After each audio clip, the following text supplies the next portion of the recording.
Hey guys, it's Robin, our Silent Crafts, and welcome to my studio. For those of you who've been around for a while, you may recognize the idea of this project, even though this is a new reincarnation. This is my button project. This is the third version of my button project. You ever have one of those projects that you're just kind of winging it and you're not really sure the outcome, but when you hit on it, you'll know, but you also know that the one you're doing at the moment is wrong? That's kind of how this project's been. I started in a larger oval hoop and I thought, I wanted to hang it in a hoop, but then the hoop was like oval and it was really, really large and it just didn't feel right. So I took all the buttons off. Plus, I'd also kind of did them in a wrong order.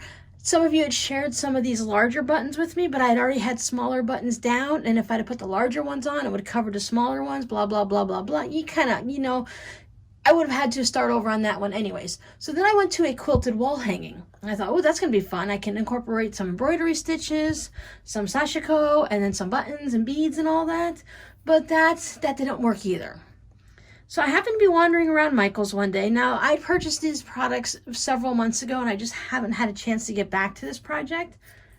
They had this black Aida cloth. I don't know if it's still Aida. Whatever it is, it's the Michael's brand's cross-stitching. It's basically Aida, but it's black cloth. And it was in the clearance bin. I thought, oh, the buttons would really pop off of that black, right? Because I really love to mix the bright colors with black when I'm quilting, so why not do it with my button project? I thought, okay, well, I can do it in a hoop. So I picked up a large hoop. I probably should have I bought it based on the size of the Aida and I made sure the hoop was smaller. I'm going to come a little close when I have enough if I want to glue this on, but I'll probably do something to do it where I can somehow stretch it or whatever. But anyways, I found this hoop and then I painted it brown, and I did like you do when you put stain on furniture. I put the brown paint on and then I wiped it off with a paper towel right away. So it gave me more of a stained look because I didn't need to buy a whole thing of stain. And sometimes you can get little ones, but I was already home and I thought, let me just get started on this.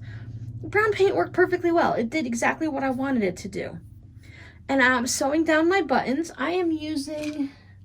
This is some Coats cotton, so like Coats and Clark. It's hand quilting a 20 weight cotton thread. So I've been doubling this over.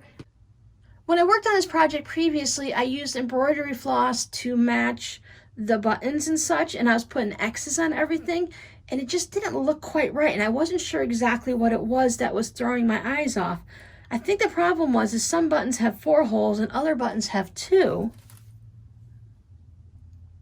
So if this guy had an X and this guy didn't, it was kind of off. And then the embroidery floss, I went with that so there'd be colors on the back, because sometimes if you just don't cut your thread and you stitch all the way around, you'll have like a road map on the back. And I like that idea, but that was for the other projects. For this one, I went with this gray. I believe it's a gray. Does it say what it is? 100% cotton, number 900. It's kind of a medium to dark gray, kind of a smoky gray. And I thought, well, I'm using the black here. It's okay to go ahead and use the gray on the buttons. And as you see, I have a nice array of fun buttons. And check this out. I won this over 10 years ago on a blog hop post type thing. It's a wooden pineapple bowl that someone actually carved out the bowl and made the design and everything.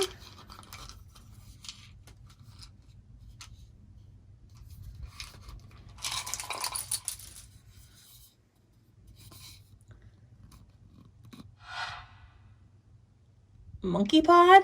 I don't know what that says.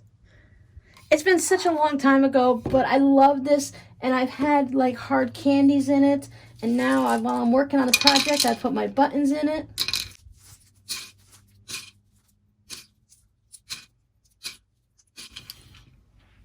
I'm actually storing my buttons in a Talenti. This is a dairy-free sorbet. This is peanut butter fudge. So if anyone's looking for a vegan or dairy-free ice cream or sorbetto, this stuff is amazing. The peanut butter fudge is really good. So I just have them all scattered out, but when I'm done, I'll pour them all back in there and I'll put my pineapple bowl away until the next time. But I thought this was just a fun little project. on those days when I want to do something, but I can't really think of what I wanted to do, or my brain's not in it enough to even work on crumb blocks or anything like that, sometimes you just want to hand sew a little. So I'm working on this, and I'm going to eventually hang them up in the craft room. Once I fill this one up, and then I thought, okay, well, I'll have the one with multiple colors. I have a lot of novelty buttons. You guys have sent me some novelty buttons, and I've been purchasing a lot over the years from the clearance section of Joann's. Then I thought, well, I can always do another hoop with novelty buttons in it. And then as time goes by, if I don't feel like I'm finished, maybe I can get some smaller hoops and do the smaller buttons. Because right now, this is a small that's going on here as it stands. I don't know. It could change as it goes. It's one of those projects that morphs as time goes on. But I do have a lot of teeny tiny buttons, like 1/4-inch buttons or so, that I could make them individual and only have like red on this small hoop, maybe a 4 to 6-inch hoop, and then this one will only have orange. And that way I can add some more fun buttons and keep collecting them. Like this one has different greens on it. That's fun. And then this one someone sent me. And it just has all these different holes in it. So I don't know what type of button that is, but it's going to be going onto my project and I like it. So this is just basically going to become one of those projects that, will it ever be finished? Well, probably not. I'm thinking once this is actually filled, then I may want to do something else. I may want to add more to this one so that either the black shines in the background or I cover it all up. When I first started, I was thinking that maybe I would put a bunch of big buttons down, then some medium buttons, and then fill them all in with the small buttons. I could stack buttons on top of these. Maybe if I had a couple of them. These colors don't match, of course, but maybe, or I'll do it over here so it matches. Maybe if I had some just going on like this, then I could come through with some of the smaller buttons to fill in the space so that it just reads as that color.